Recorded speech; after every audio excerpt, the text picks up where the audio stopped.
आदित्यनाथ जी ने खुद यहाँ आके शामली में एक रैली को संबोधित किया, उसके बाद चुनाव का आगाज़ हुआ है। तो इसे आप कैसे देख रहे हैं, उनके आने की जरूरत क्यों पड़ी? उसी हिसाब से इस चुनाव को लड़ रही है 2024 को नज़र में रखते हुए। पिछली बार जब निकाय चुनाव हुए थे तो भाजपा सिर्फ एक सीट बचा पाई थी शामली में। टिकट को लेकर कहीं ना कहीं बड़ा विवाद रहा, बड़ा हंगामा देखा गया। इस बार राकेश सैनी जी हैं और आशीष मित्तल जी हैं, वो दोनों चुनाव लड़ गए। आपका घर है जिंजाना में, उसके बावजूद भी इतनी उठापटक हुई है यहाँ।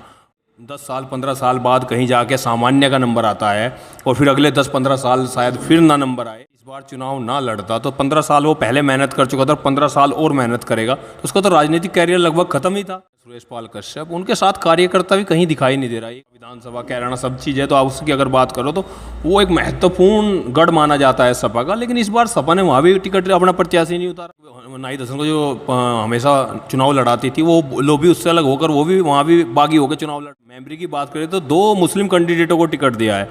ये राजनीति किसी की भी समझ में नहीं कि अपने कार्यकर्ता को छोड़ के आपने मुस्लिम कैंडिडेट को टिकट दिया है। एक महिला पदाधिकारी है, उसका टिकट काट के दूसरे को दे दिया गया। उसके बाद बागी हैं, उन्हें मनाने की एक बार और कोशिश की जाएगी। आज हम पहुंचे हैं उत्तर प्रदेश के जनपद शामली में, जहां हमारे साथ मौजूद है भाजपा के जिला अध्यक्ष सत्येंद्र तोमर जी। नमस्कार सत्येंद्र तोमर जी। जी नमस्कार जी पंकज जी। जैसे निकाय चुनाव अभी चले हुए हैं और आप भाजपा में जिला अध्यक्ष के तौर पर आपको लगभग 3 साल पूरे हो चुके हैं, तो क्या मजबूती है जिले में भाजपा की और निकाय चुनाव में क्या परिणाम की संभावना है? देखो, निकाय चुनाव और पार्टी तो स्थानीय मुद्दों पर लड़ती है, लेकिन भारतीय जनता पार्टी सबका साथ सबका विकास के मुद्दे पर चुनाव लड़ रही है। और डबल इंजन की सरकार ने जो नगर पंचायतों में विकास किया है, पूरे देश प्रदेश में विकास किया है, उन मुद्दों पर हम चुनाव लड़ेंगे और आगे आने वाले समय भी विकास करेंगे। इन अपील के साथ चुनाव लड़ेंगे। नहीं, जैसे हर बार निकाय चुनाव स्थानीय मुद्दों पर लड़ा जाता है और स्थानीय ही लोग उसको लड़ते हैं, लेकिन इस बार जो शुरुआत हुई है निकाय चुनाव की, योगी आदित्यनाथ जी ने खुद यहाँ आके शामली में एक रैली को संबोधित किया, उसके बाद चुनाव का आगाज़ हुआ है। तो इसे आप कैसे देख रहे हैं, उनके आने की जरूरत क्यों पड़ी? देखो, वो तो सब जगह जा रहे हैं। हमारे जो स्टार प्रचारक हैं, माननीय मुख्यमंत्री जी हैं, माननीय उप मुख्यमंत्री हैं, दोनों प्रदेश के अध्यक्ष हैं, वो सब जगह प्रत्येक जनपद में एक मुख्यालय पे एक जनसभा का आयोजन कर रहे हैं, चुनावी जनसभा का। तो उसी क्रम में हमारे यहाँ जनपद में हमसे भी पूछा गया था कि भाई आपके यहाँ जनपद में कब किसे भेजना है, तो हमारे से केवल तारीख पूछी गई थी। तो ये कार्यक्रम ऊपर से लग के आया प्रदेश से, और कार्यक्रम भी हमें 2 दिन पहले मिला था। सबके सहयोग से, सबकी मेहनत से जो जनसभा हुई वो बहुत अच्छी हुई। माननीय मुख्यमंत्री जी जनसभा में को देख करके खुश थे कि हाँ, नगर निकायों से अच्छे लोग आए हैं, और उनकी बात भी सबने सुनी है। ऐसा तो नहीं सत्येंद्र जी, निकाय चुनाव के अंदर आप 2024 को भाजपा कहीं देख रही है, उसी हिसाब से इस चुनाव को लड़ रही है 2024 को नज़र में रखते हुए? देखो, ये तो चुनाव तो हर साल कोई ना कोई रहता है।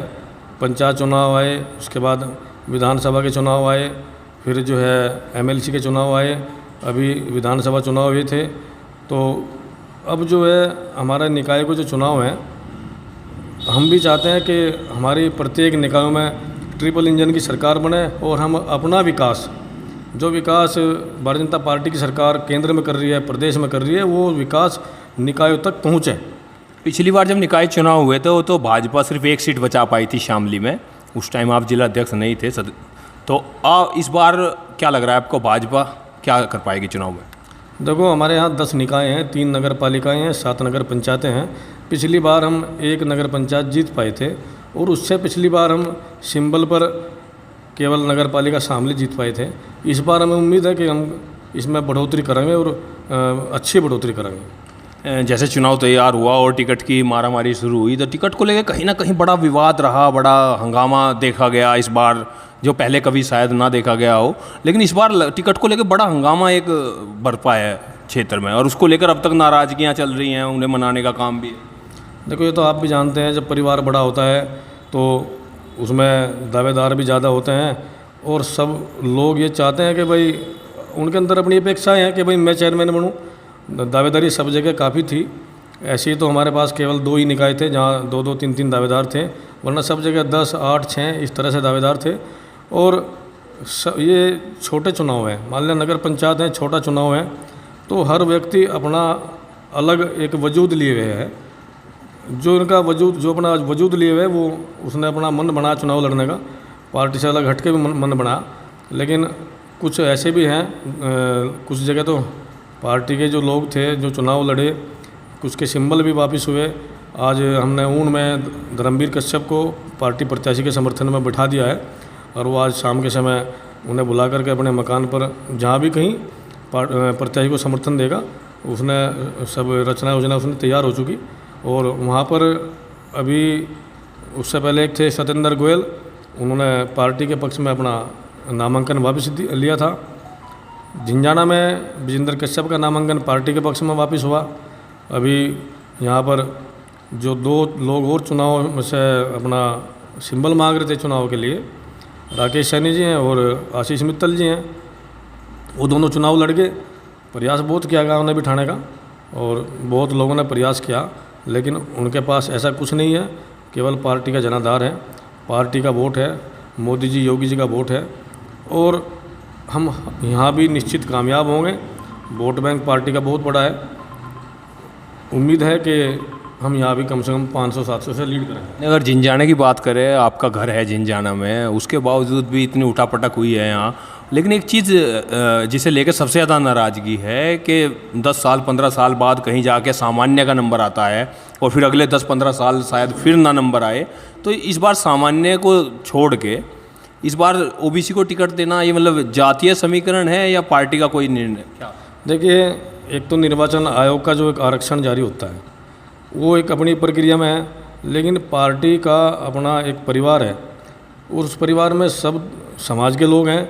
तो हम सब समाज को जोड़ने के लिए, सभी समाज का समायोजन करने के लिए हर जगह अलग अलग पार्टी ने एक निर्णय लिया था कि हम उस निकाय पे उस समाज के व्यक्ति को लड़ाना चाहते हैं, उस पर उसे लड़ाना चाहते हैं। वैश्य समाज के व्यक्ति को, जो हमारे यहाँ शामली जनपद की, शामली की मुख्यालय की सीट है, वो सबसे बड़ी नगर पालिका अपने जनपद की है। वहाँ पर वैश्य समाज को लड़ाने का पार्टी ने निर्णय लिया है। तो पार्टी ने फिर ये लिया कि और जगह हम अन्य समाजों को समायोजित करेंगे। इसलिए हमारे यहाँ जो सामान्य वर्ग से टिकट मांग रहे थे, तो उन्हें इसके लिए वंचित रहना ही था। नहीं, अगर सामान्य का प्रत्याशी इस बार चुनाव ना लड़ता तो 15 साल वो पहले मेहनत कर चुका था, और 15 साल और मेहनत करेगा, तो उसका तो राजनीतिक कैरियर लगभग ख़त्म ही था। इस चीज़ को देखिए, राजनीति में सब मेहनत करते हैं, उसका रिजल्ट कब मिलता है ये सब भगवान के भरोसे है। मेहनत सब करते हैं, मेहनत करते करते लोग चुनाव भी हारते हैं। ऐसा नहीं कि सभी चुनाव जीतते हैं।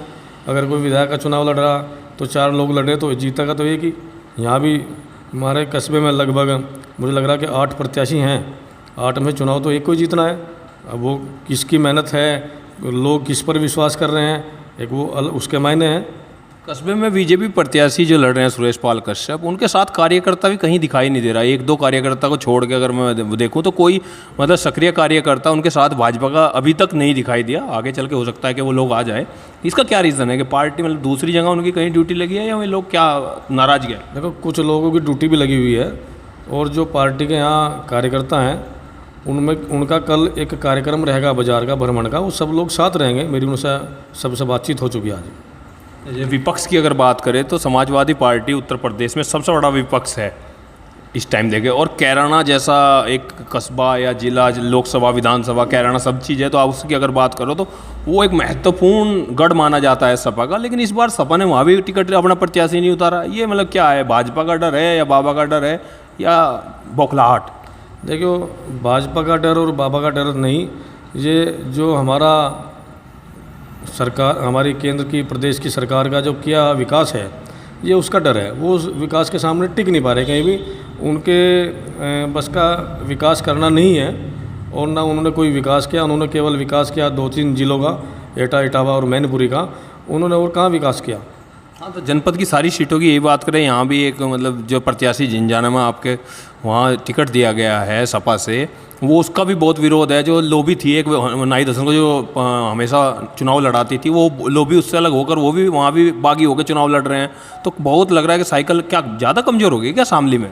देखिए, अब हम भी यूट्यूब पर कोई छोटी छोटी वीडियो देखते रहते हैं, उसमें हमें ऐसा लग रहा है कि मुस्लिम समाज का भी अब मुलायम सिंह यादव परिवार से विश्वास उठ चुका है, और वो तो बीजेपी के साथ जा रहा है क्या मुस्लिम समाज इस बार? देखो, देखने में तो यार है कि उन्हें अच्छा लग रहा है, लेकिन अभी ऐसा नहीं है कि भाई पूरा समाज हमें मिलेगा।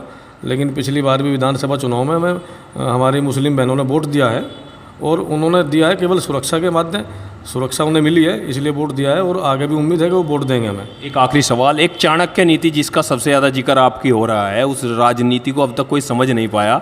आपने यहाँ अगर मेमोरी की बात करें तो 2 मुस्लिम कैंडिडेटों को टिकट दिया है। ये राजनीति किसी की भी समझ में नहीं कि अपने कार्यकर्ता को छोड़ के आपने मुस्लिम कैंडिडेट को टिकट दिया है भाजपा का। ये मतलब किसी की समझ में नहीं आया कि इसके पीछे कौन सी राजनीति है और क्या मकसद है आपका। देखिए, हम अपने परिवार को बढ़ाना चाहते हैं। अगर कोई मुस्लिम भी कहीं निकाय के अध्यक्ष का यानी चेयरमैन पद का कोई प्रत्याशी बन करके हमारे से टिकट मांगता और वो उसकी पृष्ठभूमि अच्छी होती तो मुझसे भी ज़रूर चुनाव लड़वाते। और सभासदी के लिए हमारे यहाँ कस्बे में 2 मुस्लिम समाज के व्यक्तियों ने सिंबल मांगा है। जहाँ उन्होंने मांगा है, हमने जो और अन्य वहाँ सिंबल मांग रहे थे, हमने उनसे बिठा करके उनका सामंजस्य बना करके जो उनका निर्णय हुआ हमने वो किया। एक महिला पदाधिकारी है, उसका टिकट काट के दूसरे को दे दिया गया उसके वार्ड से, बाहरी व्यक्ति को। ये भी मुद्दा बड़ा हवा ले रहा है आपके क्षेत्र। देखिए, ऐसा तो कोई वो नहीं है कि कोई किसी वार्ड में चुनाव नहीं लड़ सकता। वो जिसका आप जिक्र कर रहे हैं वो पार्टी का जिला कार्यकारिणी का सदस्य भी है, और उसने पहले भी उस वार्ड से चुनाव लड़ा और उसका उस वार्ड का सभासद भी रहा है। अच्छी बात है। आप ये बता दीजिए कि आखिरी सवाल ये है कि इस बार बीजेपी किसके साथ फाइट है। अगर आपके झिंझाना की बात करूं, जहां आप निवास करते हैं, यहीं का बता दीजिए कि किसके साथ फाइट है इस बार आपकी चुनाव में और कितनी वोटों से आप जीत रहे हैं। देखो, मैं तो मानता नहीं हमारे किसी के साथ फाइट है, हम तो सबसे ऊपर हैं और हमारे साथ किसी की फाइट नहीं है। क्या जो बागी हैं उन्हें मनाने की एक बार और कोशिश की जाएगी? प्रयास चल रहा है, रोज़ाना बातचीत हो रही है और धीरे धीरे उनके पास जो वोट बैंक है वो पार्टी की तरफ आ रहा है। ऐसा तो नहीं कि इन लोग नुकसान दे जाएं पार्टी को? ना, कोई नुकसान नहीं होगा। अंतिम निर्णय सबका कमल का फूल होगा। ये हमारे साथ मौजूद थे भाजपा जिला अध्यक्ष सत्येंद्र तोमर जी। ने अपनी पूरी बात कही और चुनाव की पूरी रणनीति आपके सामने रखी। कैमरा पर्सन योगेश चौहान के साथ पंकज चौहान, शामली।